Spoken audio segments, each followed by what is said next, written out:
Hello, welcome to episode 12. And I believe that today I'm going to be talking about the next part 2 of Beyond Surrender, Stepping Outside the Dream. There are so many aspects to this, and yet the experience is only one. We know it when we have it. What takes a lot of words is talking about it. And it's not even a have it, because there's no it and me. It's really just another way of talking about oneness. So I will attempt what's probably impossible and maybe start with lesson 199 in A Course in Miracles that says, I'm not a body. You're not a body. You are free. You are still as God created you.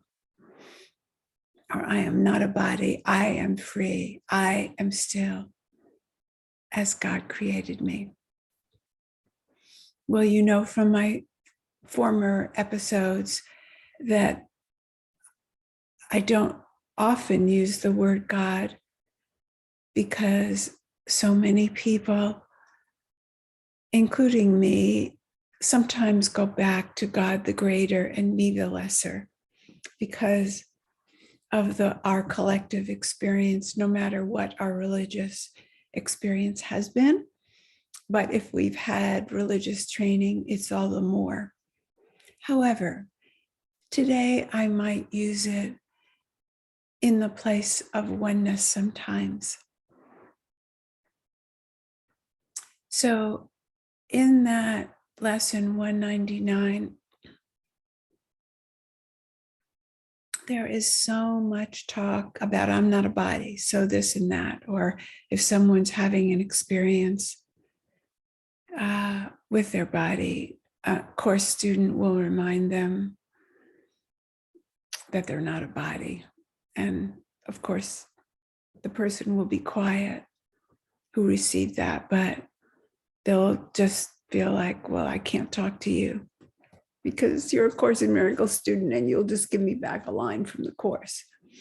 But if I say something is wrong with my body and I'm upset, then I believe I am a body for that moment. But the most important part of that sentence is the other part. I am free. I am what God is. God is what I am. There is only God. Now, in the non-duality, we like to use the word consciousness. And it's a consciousness-only model. And I'm going to come back to that in a little while and try to grapple with what that actually means. But here, I'd like to reinterpret what I often hear people say when they say you're not a body. I think it means they're trying to say often, this is what I hear, it's all an illusion. It's just an illusion anyway, it's not real. Well, illusion is not that you don't have an experience of a body and that you don't see bodies. We all see bodies. The illusion is our interpretation of this localization. So if a tulip could talk to another tulip, the tulip would see the other tulip, but the tulip would understand that the other tulip and itself was a localization of life, a manifestation. The illusion is the misinterpretation. And the Course always starts where we are. And that's, we're confused. We believe we are bodies. We believe we are personalities. We believe we're this thing that we made up called an ego. We believe in it. We work on it all the time. The Course helps us. Why does the Course start there? Well, that's where we are, is one answer. But it quiets the ego and the personality to have a preliminary step. And that is the mind training that really attempts to undo shame, that unworthiness. The Course doesn't use the word shame, it only uses the word guilt. And Dr. Bob Rosenthal has done a wonderful talk about how shame was not a psychological concept when the Course was written. And when the Course was written down, it was written down by two psychologists. I myself am a psychotherapist, and I remember when shame was popular in the 80s through John Bradshaw, but it was still very difficult to teach. I taught it all the time, and you couldn't use the word in those days without having people experience shame. So it's the very thing you want to release, and people didn't want to have it, even though they had it. And so now it's become common. Nobody would say, I don't have unworthiness. But shame is a spiritual wound. It's a soul wound. It means that your essence, it means that you believe your essence is unworthy, that you are so bad and awful, way down deep, that the best you can do is cover it up and hope nobody sees it. And later on, the Course says what I've mentioned before was the thing that really touched my heart when I started, which was, you think that if other people saw the real you, they would recoil. But here's the good news. That's not the real you. Oh, what salve that was for my burn. How that touched me. I didn't know about Jesus writing it. I didn't know about all these words, atonement and Holy Spirit and resurrection, but I knew that. And if there was a book that knew about that, I'm in. I'm in for the learning. So we all have different ways we got to the Course and a different pointer that spoke to us, because I don't think you'd be listening to this or at ACIM Gather if you weren't a Course student. So there will be people that will listen to this that are not Course students, that are non-dual people, and I am both. A Course in Miracles starts us with the lessons, and the mind training is a pathway to God, to yourself that is the opposite of what you thought you were. I thought I was a body. I thought I was nothing in the sense of unworthiness. And the Course says in this pathway to God, come to me, bring it all to me, give it all to me on the altar, and I will make it all right. So that's dualism, but it's good news for the person like me who was spiritually bankrupt, who didn't have a faith connection at all, a physical, emotional, psychological connection to a God. I was using the New Age word universe because that wasn't tainted with God the greater and God will punish you.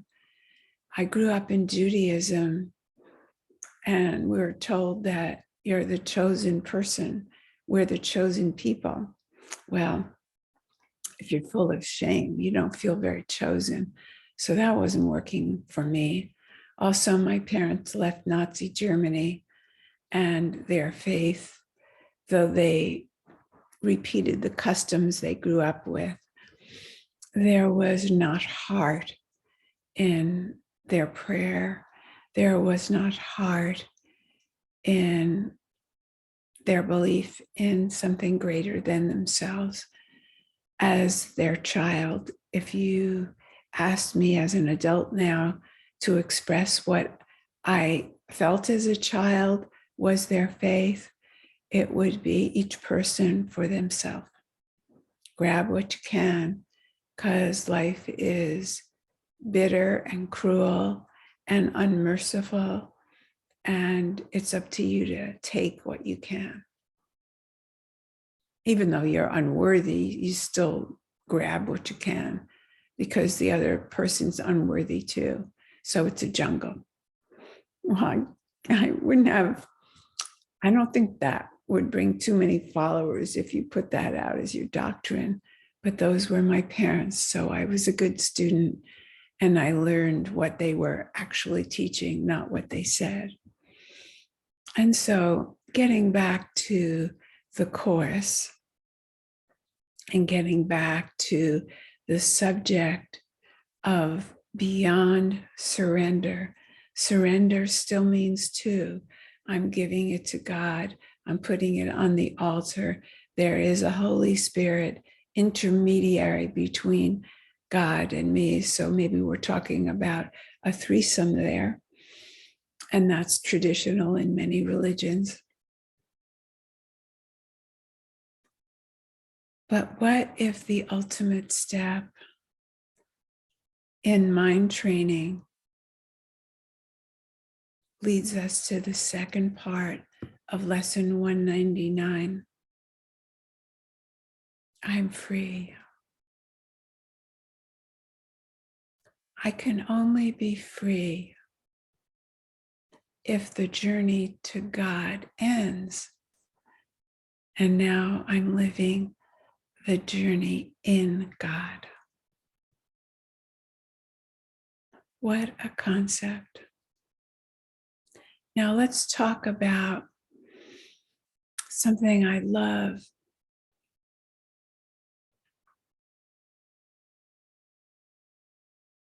Let's just take a moment and be in the readiness.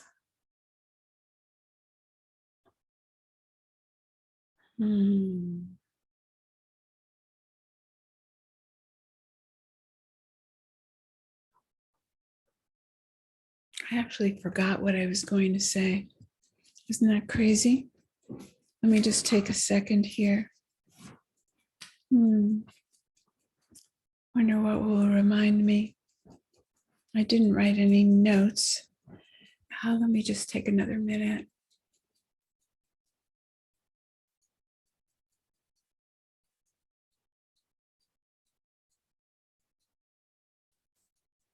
Well, what was I saying? Let me just recap. So I'm not any longer in the journey to God. If I'm in the journey walking in God, let's talk about illusion, and maybe the rest will come back to me. Everything in the consciousness only model is God. There's no ego, there are no mistakes, there's nothing to choose again about. It's all the play of Maya. And Maya, that word that we use to describe the play of God, it refers, I'm looking for a piece of paper here. Maya refers to the play that God or life can exhibit because it's a manifester. We are the exhibit of God. We are the manifestation. Now, illusion means to some people it's not real. But the other definition of illusion is a creative display. So illusion is not that there aren't physical bodies. It's the meaning we give to the bodies that is the need for correction. So if everything is life, and if there's a consciousness only model, maybe that's what I was trying to remember.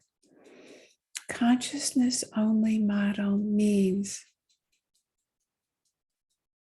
everything is all right. If you believed you were not good enough, that's what was supposed to be in that second. If we were journeying to God, that's the way that was supposed to be. If we are journeying in God, that's perfect as well. Many people, including myself, were on a journey to relieve suffering. What's the second part of the title that I mentioned that I'll be working on for several episodes?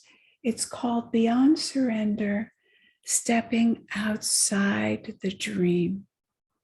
How is that possible? Well, it's giving full permission for the body to be whatever it seems to be, no struggle with your interpretation. And then your interpretation is nothing. Doesn't matter if you think it's real when you're having a migraine, or it doesn't matter if it feels real meaning you do have a body and it is going to disappear. And so when the doctor says you have cancer or you have this and that wrong with you, it's only the meaning we give it. It's not that she's not really telling you this, or that you won't have to go through anything. So what would be the freedom? If I believe I am a body, that means I'm afraid of dying. That means I am going to contract if someone says something is wrong with me. Well, I didn't know I was going to talk about this, but I had an experience this week. And I had to have a crown on one of my teeth. And so I got a significant amount of Novocaine. And when I came back from the dentist, this is similar to how my face looked. And then this was like this.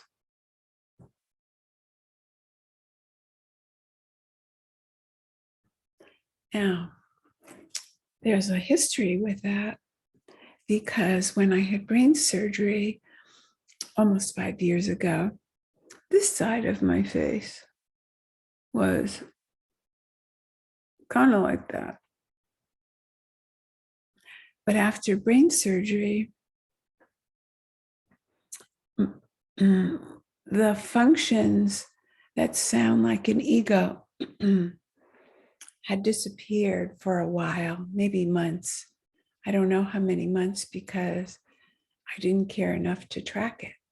But thoughts of how did I look, even though I looked in the mirror and did grooming, I didn't actually have any thoughts about how I looked, if you can actually believe that.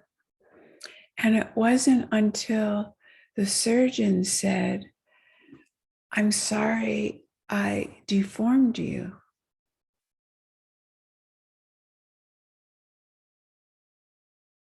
I was really shocked. And then I looked in the mirror and I saw this.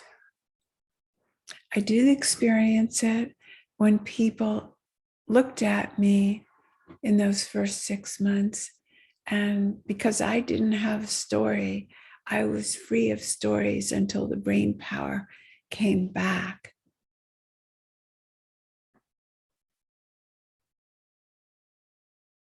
I could hear their stories. It's what I imagined. I don't know if they were saying it, but that's what I heard. I heard, "Oh, that poor lady, she must have had a seizure. Oh, that poor lady, she's so disfigured." Or, "Oh, that poor lady, such a nice man that he's still with her." Or, "I wonder when that happened." Or, "Gee, she'd be nice looking if her face wasn't so contorted." And I heard all kinds of stories like that. I don't think I was imagining it because I didn't have any stories going myself about how I looked. And actually, I had enough problems walking and dressing myself and getting through a day and seeing a place like a grocery store where were things in front and in back, because it all came at me at the same level. There was no front and back. So cans of good in the back and people in the front. All of that took time to come back. So going back to this week with the Novocaine and going back to the experience that everything is consciousness. What does that mean? It's pretty much the same as I walk in God. I'll tell you how it's the same. It's not about a concept. I certainly don't say I walk in God. Look at me, woohoo. No, but how did it play out when my face was all contorted? And I think this is the place that people get confused. We're talking today in a way about suffering and freedom. And just while I'm on those words, if you have, if you're hearing this this week, which would be November 2021, I will be giving the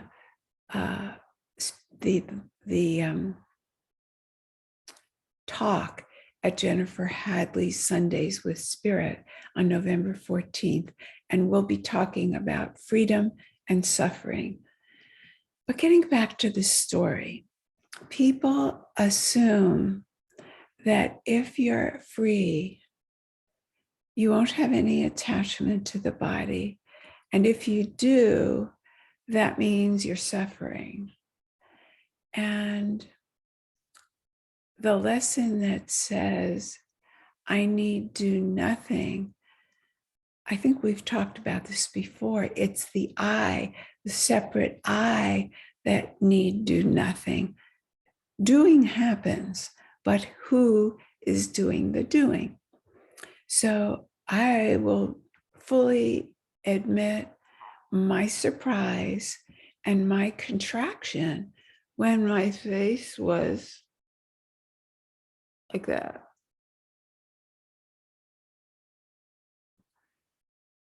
Well, it was like, oh, look at that, was my thoughts.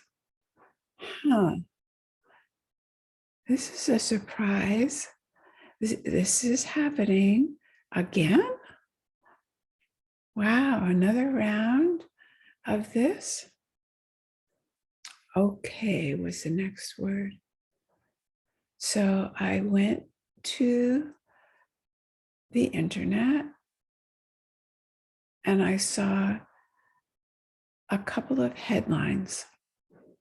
And I didn't have a plan. I wasn't in a panic. I didn't say, oh God, what should we do? Or even, oh God, it was a contraction. It wasn't like I liked the way I looked. I noticed, wow, there was an opinion that's not very attractive. Wow. Ooh. But it didn't last hardly as long as it took to say those words. Then a doing happened. Went to the internet and I saw some headlines. One was permanent contraction, Bell's palsy from Novocaine. I said, well, I won't read that. That was my reaction to that headline. And then there was another headline that said, if you don't have time for the Novocaine to wear off, these are the things you can do. Well, I had Zoom calls all happening in a few hours. And I didn't think it was the Novocaine was going to hastily go. So I was preferring to talk. And I really didn't, to be able to talk, use my mouth properly. And I really didn't want to get into people's reactions to how I looked. I had an intuition to keep things the neutral way they were, that the way I was experiencing it. Yes, there was a contraction. I didn't prefer this look, but there wasn't upset. And I thought, yeah, I can put a compress on, some heat on my cheek. That sounds good. Yes, I can take a walk and then we'll see. And if I'm supposed to have this as my new look, well, that's going to be a different trip. And so we'll see. And I took a picture as well. At that point, I thought maybe I'll want to share this, not as, I didn't have a plan, but it surprised me that I wanted to take a picture, because usually you take a picture of something you want to remember. And it wasn't a good look. Usually you like to look good in a picture. That's what most people, is their preference. But so doing happened, but it didn't feel like the personality or the ego Roslyn was having a reaction. It was like, we'll see. And so there was a stepping away from the contraction, and underneath the contraction, first was the word okay. And then there was a dropping into this millisecond that is underneath the current experience. And there's always a resting place outside of future, oh my God, if this is my look. Luckily, I didn't go there. Oh my God, the past, here we go again. Palsy again on the other side. What are the lessons here for me? No, I didn't go to it's a classroom and what do I have to learn here? It just was the isness of Novocaine and the doing of what happened and an opening of what's next. There's a freedom there. Remember that title, Beyond Surrender, Stepping Outside the Dream? The dream would have been past and future. Oh my God, palsy again. Future is what's it going to be like to be so unattractive? Or whatever that story is, or what if I can't speak because can't use my mouth properly, you can see why that would be suffering. And I didn't have a surrender. Oh God, oh Holy Spirit, take this. Because I walk in God, I don't use those words, but I am everything God is, and freedom is here now. I'm not a body. I am free. I am still life. I am still oneness. I am still the consciousness only model, which means that everything that is of God. And so I am of God, and I am free. And the millisecond, that's not the illusion, is freedom. The millisecond is outside of time. It's underneath. There's no time, and all are safe. So we'll continue next time. This is a juicy topic. Bye, everyone.